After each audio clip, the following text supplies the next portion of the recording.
ठीक है, मज़दूर का फ़ोन चोरी हो जाता है तो पुलिस तमाम बहाने बनाती है और पुलिस ही को ही पता होता है किस इलाके में कितने चोर हैं, कौन कौन चोर हैं, और वो उनसे हफ्ता वसूली करते हैं। तो भारत का जो पुलिस तंत्र है वो पुलिस थाने और पुलिस चौकी मतलब मंथली उगाने के अड्डे हो गए हैं। श्रम विभाग मंथली उगाने का अड्डा हो गया है। तो हकीकत यही बात है कि भारत में लोकतंत्र नाम की कोई चीज़ नहीं बची है मज़दूर किसान के लिए।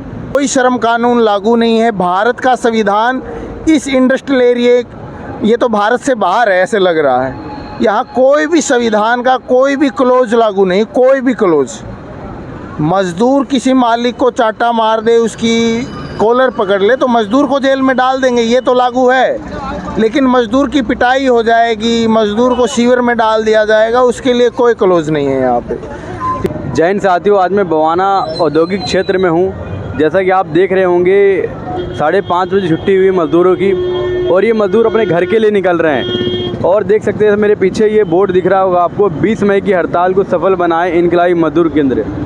जैसा कि 20 मई का जो हड़ताल का एक मेन पॉइंट ऑफ व्यू है वो मज़दूर विरोधी 4 लेबर कोड के ख़िलाफ़ है, कंपनियों का निजीकरण व ठेकेदारी प्रथा के ख़िलाफ़ है, किसान विरोधी नीतियों के ख़िलाफ़ है। तो ये 3-4 ऐसे मुद्दे हैं जिनके ख़िलाफ़ जो थे कि 20 मई को पूरे भारत के अंदर एक हड़ताल है और हड़ताल को कहीं ना कहीं लेबर ही उसको सफल बना सकता है। और लेबर, आप ये बताइए हड़ताल को सफल बनाने के लिए क्या करना पड़ेगा लेबर को? देखिए, सबसे पहले मज़दूरों को ये समझने की ज़रूरत है कि हड़ताल की ज़रूरत उन मज़दूरों को है जिनका शोषण हो रहा है, जो देश में समझते हैं कि नफ़रत की राजनीति फैलाई जा रही है, जो देश में समझते हैं कि निजीकरण लगातार होता जा रहा है, इसलिए स्थायी रोज़गार लगातार ख़त्म होता जा रहा है। तो मतलब एक हर इंसान को हड़ताल की ज़रूरत है, चाहे वो किसान हो चाहे युवा हो, क्योंकि बेरोज़गारी बहुत ज़्यादा है। तो देश में जो तमाम मुद्दे हैं उनके विरुद्ध सेंट्रल ट्रेड यूनियन ने ये हड़ताल घोषित की है। हालांकि उनका जिस तरह का समझौता प्रस्त रवैया है वो इसको अनुष्ठान बना के करते हैं। उनका काम चलता रहेगा, ना तो रेल रुकेगी ना ट्रांसपोर्ट रुकेगा और सारी चीज़ें चलती रहेंगी, एयरप्लेन भी चलती रहेंगी, पानी के जहाज़ भी चलते रहेंगे, लेकिन उनकी हड़ताल ख़त्म हो जाएगी। जबकि सेंट्रल ट्रेड यूनियनों के पास हर डिपार्टमेंट में यूनियन है। वो चाहें तो बिजली का चक्का जाम कर सकते हैं, बिजली को पूरा होल्ड कर सकते हैं, वो चाहें तो रेलवे का चक्का जाम कर सकते हैं, रोडवेज का कर सकते हैं। लेकिन हकीकत यही है कि समझौता प्रस्त जो ट्रेड यूनियनें हैं वो ये काम नहीं करती। वो एक तरीके से सरकार की मदद कर रही हैं, क्योंकि उनकी तनख्वाहें में हद से ज़्यादा हो गई हैं, 60-70 हज़ार से लेकर 1.5 लाख तक। आप ट्रेड यूनियन की बात कर रहे हैं, आप लेबर की बात कर रहे हैं, हड़ताल की बात कर रहे हैं, किसान विरोधी जो ताकतें हैं उनकी बात कर रहे हैं। आप जैसा कि एक वीडियो वायरल हो रही है, आप एक वीडियो देख पा रहे होंगे जिसमें डोनाल्ड ट्रंप के द्वारा ये कहा जा रहा है कि एप्पल का जो CEO टिम कुक, उससे वो नाराज़ है और वो ये कह रहे हैं कि उनको कहीं ना कहीं यहाँ पे नहीं होना चाहिए। मतलब एप्पल कंपनी जो फ़ोन बना रही है यहाँ पे फ़ोन नहीं बनाना चाहिए। इसको कैसे देखते हैं आप?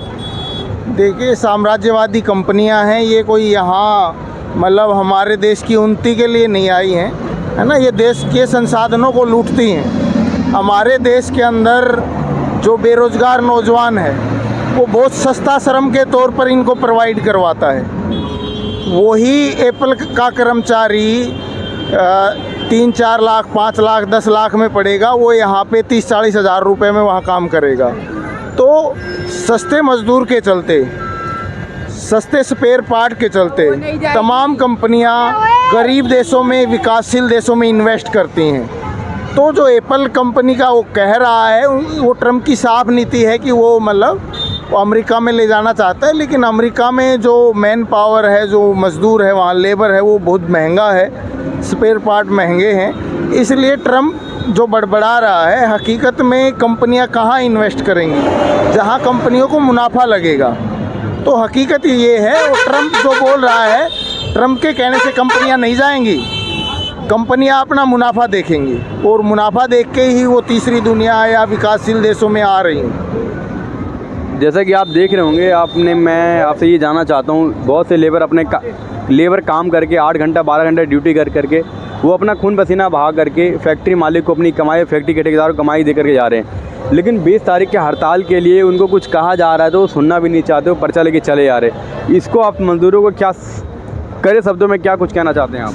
देखिए, मज़दूरों में चेतना का अभाव है, उनमें संगठन का अभाव है। मैंने बताया कि जिनमें संगठन है वो समझौताप्रस्त हो चुके हैं और उनको अन्य मज़दूरों के मुद्दों से कोई लेना देना नहीं है।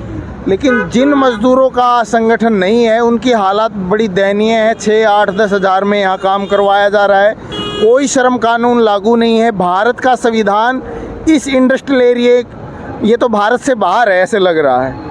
यहाँ कोई भी संविधान का कोई भी क्लोज लागू नहीं, कोई भी क्लोज। मज़दूर किसी मालिक को चाटा मार दे, उसकी कॉलर पकड़ ले तो मज़दूर को जेल में डाल देंगे, ये तो लागू है। लेकिन मज़दूर की पिटाई हो जाएगी, मज़दूर को सीवर में डाल दिया जाएगा, उसके लिए कोई क्लोज नहीं है यहाँ पे।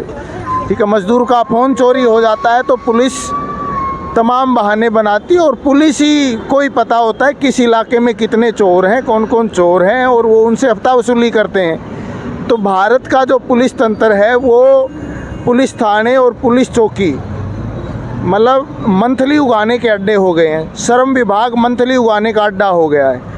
तो हकीकत यही बात है कि भारत में लोकतंत्र नाम की कोई चीज़ नहीं बची है मज़दूर किसान के लिए।